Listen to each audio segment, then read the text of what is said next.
you, Mr. Mon. Now, if that's the situation, you are running also a news agency. How did the coup affect your work? Like many new agencies in the countries, we cannot operate as before. Yeah, before we have our office and we have daily newsroom and we have our journalists are delegated and traveling and taking information in different parts of the country and different parts of the region. But now they have to be careful. We cannot set up like very well structure newsroom, and then we have to work like mobile. So we have to work like more online based, and we have to communicate by online, and the journalists have to report back by online.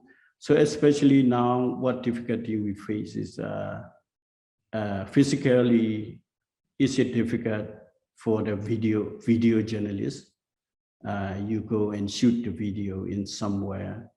So if you shoot the video without permission, or if you are not from the legal, the new agency, you can have problem when you going to shoot the video, like especially in the demonstration and where the violence happened. Is it very dangerous? We have to create like radio news on this situation. And another problem is we also have internet problem. Internet problem is sometimes internet has been cut in the country. For the journalists, they are totally rely on telecommunication in order to report their news. So therefore, sometimes internet is a very big problem in the country now. Yeah. Thank you, Mr. Mon. Now, in this difficult situation, how do you continue delivering the news of Myanmar to people, even with obstacles and limitations? We try our best. So we are, as new agency, Myanmar is normally like we have more and more increasingly about the conflicts new, the fighting happen and the bombing and killing or many happen. Is it very, very difficult to get a reliable news source? The people are very afraid to give out their interview to the journalists. So in this situation, in this circumstance, we have to be more careful. So about news source, where is a reliable news source, and where we can get more information. Therefore, we have limitation.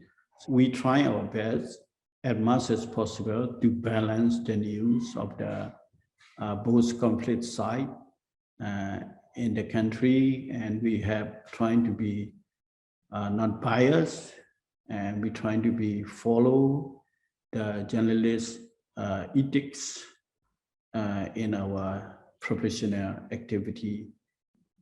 But as such, our reporter and journalists are normally, they are very risky to get information at the moment. Now, Mr. Mon, since the media situation in Myanmar is quite restricted and it has limits, the foreign news agencies broadcasting about Myanmar will be a great help, would it? Oh, yeah. It's a very great help for the international media reporting on the situation of Myanmar, and international media, they also get assistance or communication with the local media in Myanmar.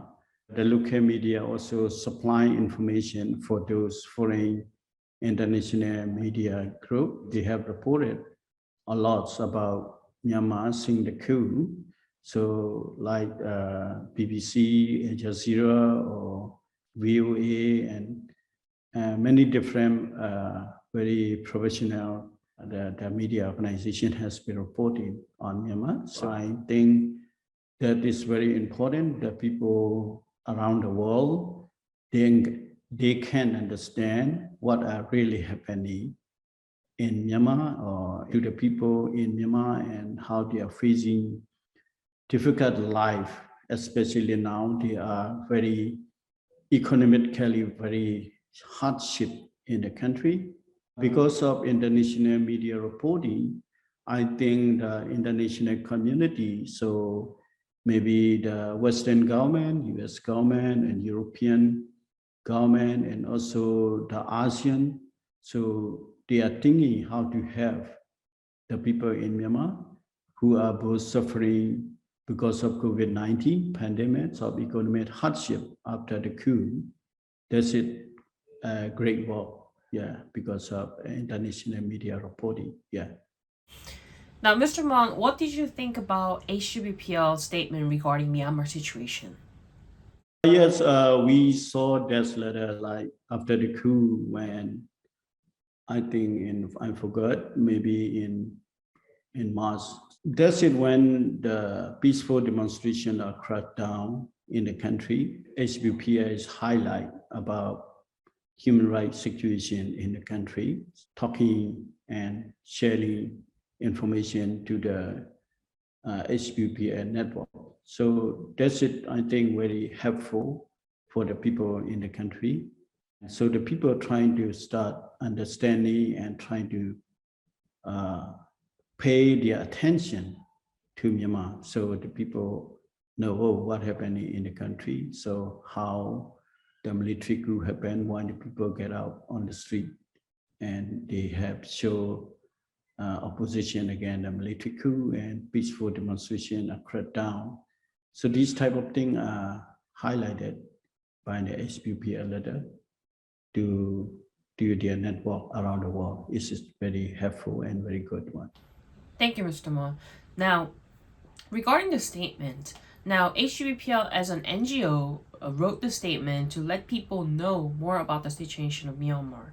Now, is this something ordinary for an NGO to do from your perspective?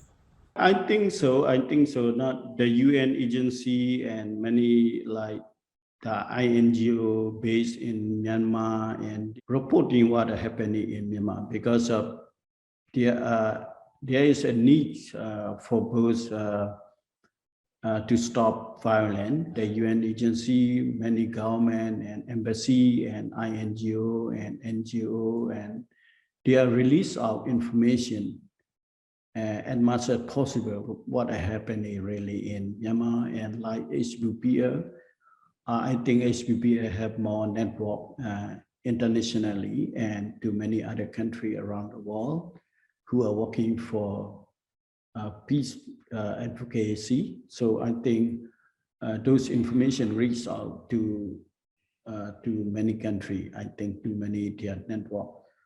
So I think later, I think the HWPL and other HWPL network have pay more attention to Myanmar.